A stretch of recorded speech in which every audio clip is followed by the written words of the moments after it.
السلام علیکم لسنرز، ہم آپ کو اپنے یوٹیوب چینل کی سچی کہانی میں خوش آمدید کہتے ہیں۔ کہانی شروع کرنے سے پہلے اگر آپ ہمارے چینل پر نئے ہیں تو ہمارے چینل کو سبسکرائب کیجیے۔ کہانی پسند آئے تو لائک اور شیئر بھی ضرور کیجیے۔ پتہ ہے پرسوں ہماری شادی کو 3 سال ہو جائیں گے۔ رفت شاہد کے بالوں میں انگلیوں سے کنگھی کرتے ہوئے بولی۔ شاہد بیڈ پر نیند دراز تھا، یہ سنتے ہی اٹھ کر بیٹھ گیا۔ کیا واقعی؟ اس نے رفت کی آنکھوں میں جھانکتے ہوئے پوچھا۔ لگتا نہیں کہ 3 برس گزر گئے ہیں، اور لگتا بھی کیسے؟ اگر سفر بہاروں کے ساتھ ہو تو وقت گزرنے کا احساس ہی کہاں ہوتا ہے، وہ شوخی سے اس کی طرف دیکھتے ہوئے بولا، مگر رفت کی آنکھوں میں تیرتی ہوئی اداسی اس سے چھپی نہ رہ سکی۔ رفت کے چہرے کو اپنے ہاتھوں کے پیالوں میں لیتے ہوئے وہ جذباتی انداز میں بولا، رفت تمہیں میری قسم بتاؤ کیا بات ہے؟ تمہیں میری کسی بات سے تکلیف پہنچی؟ مجھ سے اگر کوئی غلطی ہو گئی ہو تو ماں بدولت ہاتھ جوڑ کر معافی مانگ لیں گے۔ آخر میں اس کا انداز مذاق کرنے والا ہو گیا۔ رفت دھیرے سے مسکرا دی، مگر آنکھوں کی اداسی مزید گہری ہو گئی۔ آپ سے بھلا کیا غلطی ہو سکتی ہے؟ آپ تو اتنے اچھے ہیں کہ لوگ میری قسمت پر رشک کرتے ہیں۔ دراصل غلطی تو مجھ سے ہوئی ہے، وہ سر جھکا کے بولی۔ بھئی تم سے بھلا کوئی غلطی کیسے ہو سکتی ہے؟ تم تو میری زندگی میں بہار کا جھونکا بن کر آئی ہو۔ تم نے ہر طرح سے میرا اتنا خیال رکھا ہے کہ میں اپنی قسمت پر رشک کرنے لگا ہوں۔ مجھے تم جیسی بیوی ملی ہے۔ اچھا خیر چھوڑو، بہت ہو گیا، جلدی سے ہنس دو۔ اب صرف مسکرانے سے کام نہیں چلے گا، شاہد نے مصنوعی خفگی سے کہا۔ ہماری شادی کو 3 سال ہونے والا ہے، اور میں آپ کو اولاد تک نہیں دے سکتی ہوں۔ اس سے بڑی غلطی اور کیا ہو سکتی ہے؟ بتائیے، کیا میں آپ کی مجرم نہیں ہوں؟ وہ لرزتے ہوئے لہجے میں شاہد سے پوچھ رہی تھی، اور شاہد بہت گہری نظروں سے اسے دیکھ رہا تھا۔ کیا میں نے تم سے کبھی اس بات کی شکایت کی؟ کی تو نہیں، مگر کسی دن کریں گے ضرور۔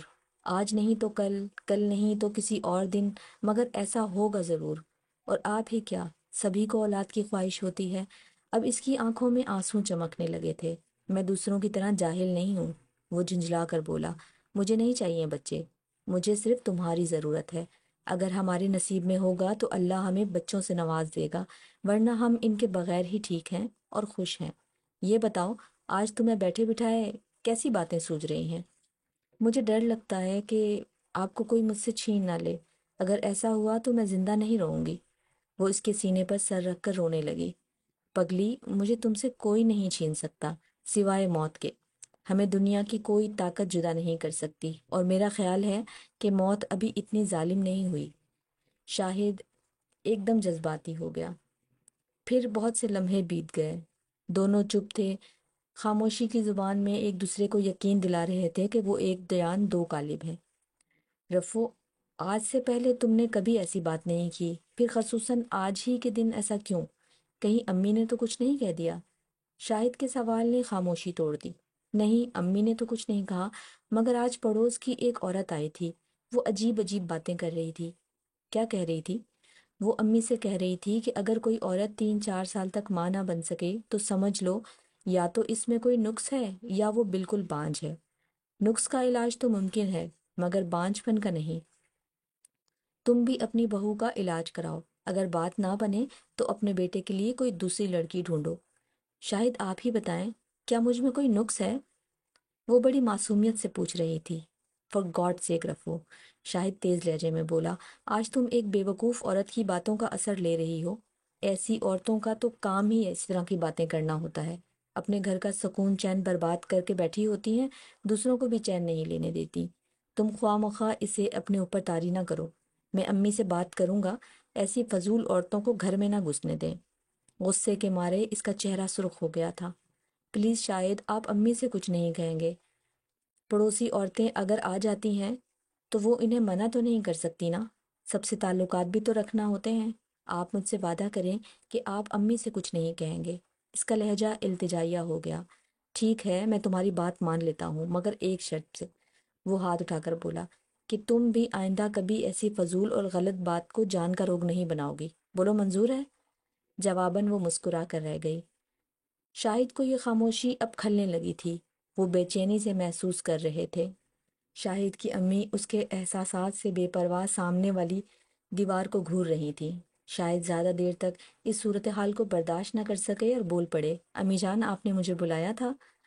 ہاں، مجھے تم سے کچھ خاص باتیں کرنی ہیں۔ یہ بھی اچھا ہے کہ بہو بھی آج گھر پر نہیں ہے، شاداب بیگم اپنے مخصوص دھیمے لہجے میں بولی۔ ایسی کون سی بات ہے جو آپ رفت کے سامنے نہیں کرنا چاہتی؟ اس نے حیرانی سے پوچھا۔ ایسی ہی بات ہے، مگر میں نہیں چاہتی کہ رفت میری طرف سے کسی طرح بھی بدگمان ہو، اس لیے میں نے اس سے بات نہیں کی۔ ساس کا مشورہ یا نصیحت چاہے وہ کتنی ہی اچھی کیوں نہ ہو، بہو کو ناگوار گزر سکتی ہے، لیکن اگر وہی بات شوہر کہے تو بیویاں فوراً مان لیتی ہیں۔ امی آپ کیا کہنا چاہتی ہیں؟ جلدی بتائیے، مجھے الجھن ہو رہی ہے۔ شاہد واقعی الجھ کر رہ گیا تھا، مگر اسے خوشی ہو رہی تھی کہ اس کی امی رفت کے سامنے ایسی کوئی بات کرنے سے پرہیز کرتی ہیں جس سے رفت کی دل آزاری ہو۔ تمہاری شادی کو 3 برس ہو چکے ہیں، اور 3 برس بہت ہوتے ہیں۔ میرے کان معصوم کلکلاریوں کی آوازوں کو ترس رہے ہیں، اور تمہیں ذرا پرواہ نہیں۔ کسی اچھے ڈاکٹر سے رفت کا علاج کرواؤ۔ انہوں نے دھیمے لہجے میں مناسب لفظوں کا انتخاب کیا تھا۔ تو یہ تھی وہ خاص بات جو امی مجھ سے کرنا چاہتی تھیں، شاہد نے سوچا۔ امی، اسے کسی علاج کی ضرورت نہیں، وہ بالکل ٹھیک ہے۔ شاہد کے لہجے میں احتجاج تھا۔ اسے علاج کی ضرورت ہے یا نہیں، اس بات کا فیصلہ نہ تم کر سکتے ہو نہ میں، یہ بات کوئی لیڈی ڈاکٹر ہی بتا سکتی ہے۔ وہ اپنی بات پر زور دیتے ہوئے بولی۔ لیکن امی، میں اس سے کہوں گا کیا؟ اور اگر کہہ بھی دوں تو کیا وہ میری بات مان جائے گی؟ اب یہ بھی میں ہی بتاؤں؟ آخر تمہیں ہو کیا گیا ہے؟ مرد بنو مرد۔ وہ تمہاری بیوی ہے، میں جانتی ہوں وہ تمہاری کوئی بات نہیں ٹالتی، یہ بھی نہیں ٹالے گی۔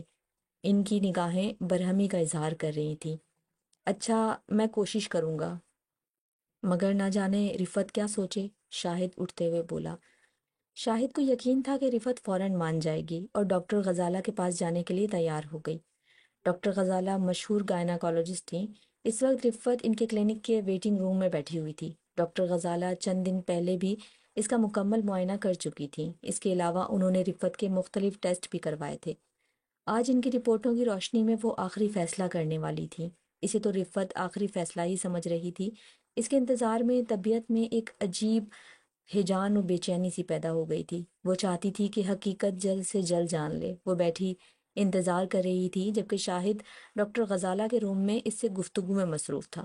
تھوڑی دیر بعد اسے اندر بلوا لیا گیا۔ دھڑکتے دل کے ساتھ وہ اندر داخل ہوئی۔ اس کی امید بھری نظروں نے شاہد کے چہرے کا طواف کیا۔ شاہد نے اسے دیکھ کر نظریں چرائیں۔ ڈاکٹر قدسیہ کے چہرے پر بھی پہلے جیسی تسلی دیتی ہوئی دوستانہ مسکراہٹ نہیں تھی، وہ کافی سنجیدہ لگ رہی تھی۔ مسز شاہد، کاش ہماری طبی سائنس اتنی ترقی یافتہ ہوتی، میں آپ کو کوئی خوشخبری سنا سکتی۔ وہ ڈاکٹر کے الفاظ نہ تھے، پگھلا ہوا سیسا تھا جو اس کے کانوں میں اتار دیا گیا تھا۔ وہ سن ہو گئی۔ تو کیا کچھ بھی نہیں ہو سکتا؟ کیا میں… آنکھوں میں امڑ آنے والے آنسوؤں نے جملہ مکمل ہونے نہیں دیا۔ اسے ایسا لگا جیسے گلے میں کوئی گولا سا اٹک گیا ہو۔ مسز شاہد، آپ اللہ سے دعا کریں۔ کبھی کبھی اللہ کی ذات ایسے معجزے دکھاتی ہے کہ نہ تو عقل اسے تسلیم کرتی ہے نہ ہی سائنس سچ جانتی ہے، مگر پھر بھی وہ حقیقت ہوتی ہے۔ قدرت کے سامنے سائنس بے بس ہے، بلکہ ہم سب بے بس ہیں۔ ڈاکٹر قدسیہ اس کے بعد کیا کیا کہتی رہیں، اس نے کچھ نہیں سنا۔ اس کا تو جیسے ذہن معاف ہو کر رہ گیا تھا۔ شاہد اسے گھر کس طرح لے کر آئے، اسے کچھ یاد نہ تھا۔ پھر وہ بیمار پڑ گئی، اور ایسی سخت بیمار کہ جان کے لالے پڑ گئے۔ کئی مہینوں کے بعد جا کر کہیں طبیعت سنبھلی، پر وہ اتنی کمزور ہو چکی تھی کہ پہچاننے میں نہ آتی تھی۔ شاہد اس ساری صورتحال کا ذمہ دار اپنے آپ کو سمجھتے تھے۔ شاداب بیگم کے رویے میں اب واضح تبدیلی آ چکی تھی۔ محمد کرنے والی ماں جیسی ساس اب روایتی ساس بن گئی تھیں۔ ان کی ہر دم بہو کی تسبیح پڑھنے والی زبان نفرت و حقارت کے شعلے اگلنے لگی تھی۔ وہ اٹھتے بیٹھتے اسے طعنے دیتی اور کوسنوں سے نوازتی۔ وہ ان کی ہر بات برداشت کر جاتی۔ جب وہ اسے نفرت زدہ انداز میں بانچ کہتی تو پھر اسے اپنے اوپر قابو رکھنا دشوار ہو جاتا۔ ضبط کی حدوں کو توڑتے ہوئے آنسو سیلاب کی صورت اختیار کر لیتے، اور وہ سیلاب پلکوں کے بند توڑتا ہوا بہہ نکلتا، اور وہ اس سیلاب میں خود کو ڈوبتا ہوا محسوس کرتی۔ وہ بڑی کوششوں سے اپنے آپ کو سنبھال پاتی، پھر پرانے زخموں کو درد کو بھول کر نئے زخموں کو سہنے کی ہمت پیدا کرنے لگتی۔ ہر ممکن کوشش کرتی کہ اپنی حالت کو شاہد سے چھپا لے۔ وہ انہیں دکھی نہیں دیکھ سکتی تھی۔ ہر کوشش کے باوجود ان سے اپنا آپ چھپا نہ پاتی۔ وہ اس کی حالت دیکھ کر دل ہی دل میں کڑتے اور عجیب کشمکش سے دو چار ہوتے۔ کل شام 6 بجے کی فلائٹ سے شبنم آ رہی ہے، اسے جا کر لے آنا، شاداب بیگم صرف اطلاع دے رہی تھیں۔ ان کے لہجے میں کوئی اور خاص بات تھی، شاید اس بات کا اندازہ نہ لگا سکے۔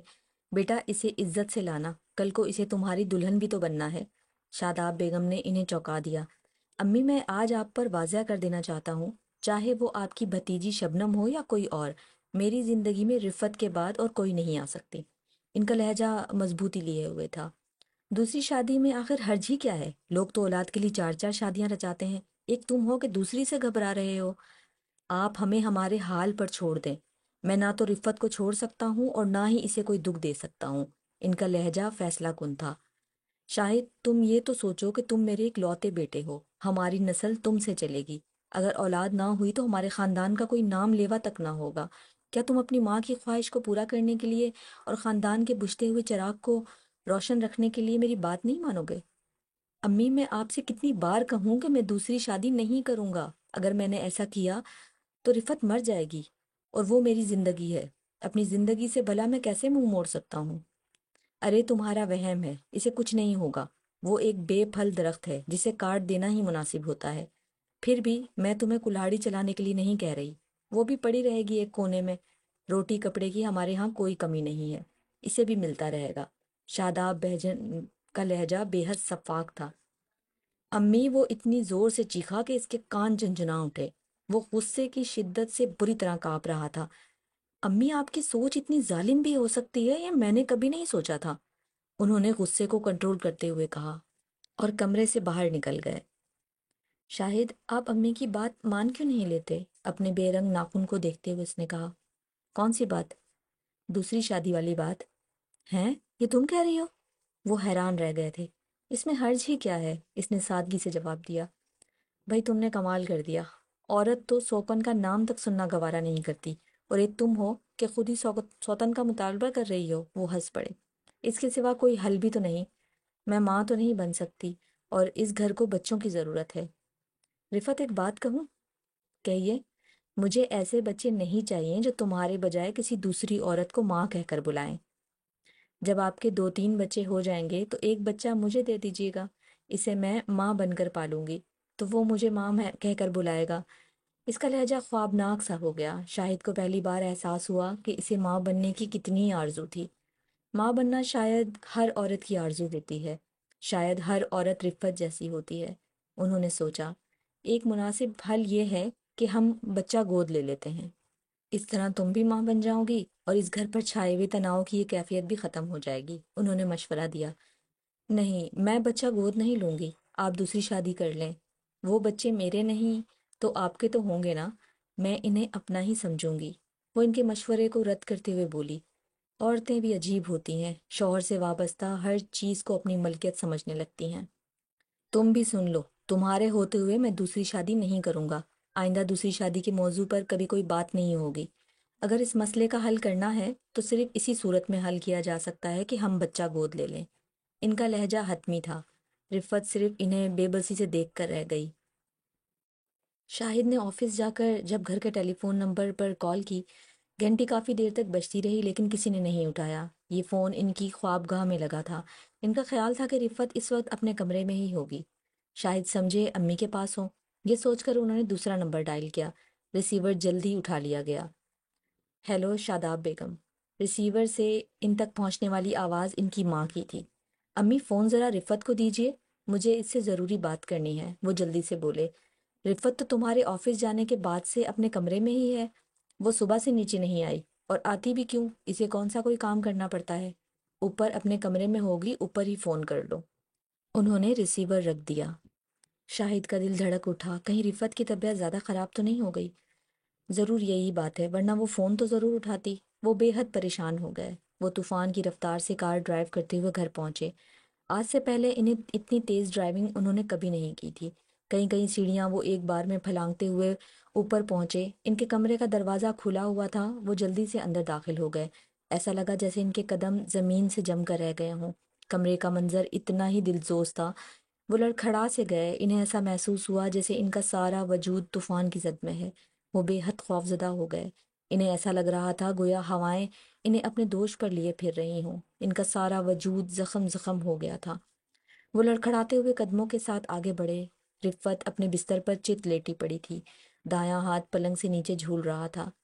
ہاتھ کی نس کٹی ہوئی تھی، نیچے فرش پر خون کا تالاب سا بنا ہوا تھا اور اس تالاب میں سبزی کاٹنے والی چھری بھی پڑی ہوئی تھی۔ رفت کا رخ دروازے کی جانب ہی تھا اور بے نور آنکھیں کھلی ہوئی تھیں، جیسے کسی کا انتظار ہو۔ وہ لرزتے کانپتے ہوئے پلنگ کی پٹی پر بیٹھ گئے۔ اس کا جھولتا ہوا دایاں ہاتھ اٹھا کر دونوں ہاتھوں میں لے لیا۔ ان کے دونوں ہاتھ خون سے سرخ ہو گئے۔ رفت، یہ تم نے کیا کیا؟ کیوں مجھے تنہا کر دیا؟ میں تو پہلے بھی تمہارے ہی سہارے زندہ تھا، اب تمہارے بغیر کیسے رہ سکوں گا؟ وہ اس کا سرد ہاتھ گال سے لگا کر سسک پڑے۔ نہ جانے کتنا وقت گزر گیا اور وہ اس سے کیا کہتے۔ انہیں کچھ احساس نہ تھا۔ انہیں احساس کی دنیا میں لانے والا وہ لفافہ تھا جو رفت کے بائیں ہاتھ میں تھا۔ ان کے لیے اس کا آخری خط۔ ان کی نظریں دھندلائی جا رہی تھیں اور خط کی تحریر بار بار نظروں سے اوجھل ہو جاتی تھی۔ اس نے لکھا تھا: جان سے بھی زیادہ عزیز شاہد، مجھے پتا ہے کہ آپ مجھے اس حالت میں دیکھ کر اپنے اوپر قابو نہیں رکھ سکیں گے، مگر اس کے سوا کوئی چارہ نہ تھا۔ جب تک میں زندہ ہوں آپ دوسری شادی کبھی نہیں کریں گے۔ مجھے کل شام اس بات کا احساس ہو گیا تھا۔ گھر میں ہر دم چھائی ہوئی یاسیت اب مجھ سے نہیں دیکھی جاتی۔ اور یہ گھر ہے بھی کہاں؟ گھر تو وہ ہوتا ہے جہاں معصوم کہہ کے گونجتے ہیں۔ یہ معصوم کہہ کے ہی گھر کو گھر بناتے ہیں، اور جب تک میں زندہ ہوں یہ کہہ کے اس گھر میں جنم نہیں لے سکیں گے۔ اس لیے میں یہ اقدام کر رہی ہوں۔ ایک بانجھ عورت کو اس بات کا کوئی حق نہیں پہنچتا کہ وہ گھر بھر کی خوشیوں کی راہ میں دیوار بن کر کھڑی ہو جائے۔ آپ نے مجھے دنیا بھر کی ہر راحت دی، اپنی بھرپور محبت مجھ پر نچھاور کی، ہر غم سے مجھے بچا لیا، بلکہ دکھ کا سایہ تک مجھ پر نہ پڑنے دیا۔ اور ایک میں بد نصیب ہوں کہ آپ کو کوئی خوشی نہ دے سکی، آپ کو آپ کا وارث نہ دے سکی۔ مجھے معاف کر دیجیے گا، میں آپ کی مجرم ہوں۔ ایک آخری کرم اور کر دیجیے گا، میرے غم کو تو جی کا روگ نہ بنا لیجیے گا، اور امی جان کی بات مان لیجیے گا۔ بد نصیب رفت۔ وہ سن ہو کر رہ گئے۔ سارے وجود میں گمبھیر سناٹا اترتا چلا گیا۔ سارا وجود محض کھوکھلا ہو کر رہ گیا۔ نہیں رفت نہیں، وہ بری طرح چیخ اٹھے۔ تم میری مجرم نہیں ہو، بلکہ میں تمہارا مجرم ہوں۔ تم نے کوئی قصور نہیں کیا، قصوروار تو میں ہوں۔ تم ماں بننے کے قابل تھیں، یہ میں تھا جس نے ڈاکٹر قدسیہ کو مجبور کیا تھا کہ وہ تم سے کہہ دے کہ تم ماں نہیں بن سکتی۔ تم میں کوئی کمی نہ تھی، تم ماں بن سکتی تھی۔ کمی تو مجھ میں تھی، میں باپ نہیں بن سکتا تھا۔ میں نے اپنی کمی کو چھپانے کے لیے، اپنی مردانگی اور عزت کو برقرار رکھنے کے لیے تم پر تہمت لگوائی۔ میں تمہارا مجرم ہوں۔ تم نے خودکشی نہیں کی، تمہیں میں نے مار ڈالا ہے اپنی مردانگی کا بھرم رکھنے کے لیے۔ وہ اس کی لاش پر گر کر بری طرح رو رہے تھے۔ کافی دیر بعد جب انہوں نے سر اٹھایا تو ان کی نظر اپنے ہاتھوں پر پڑی۔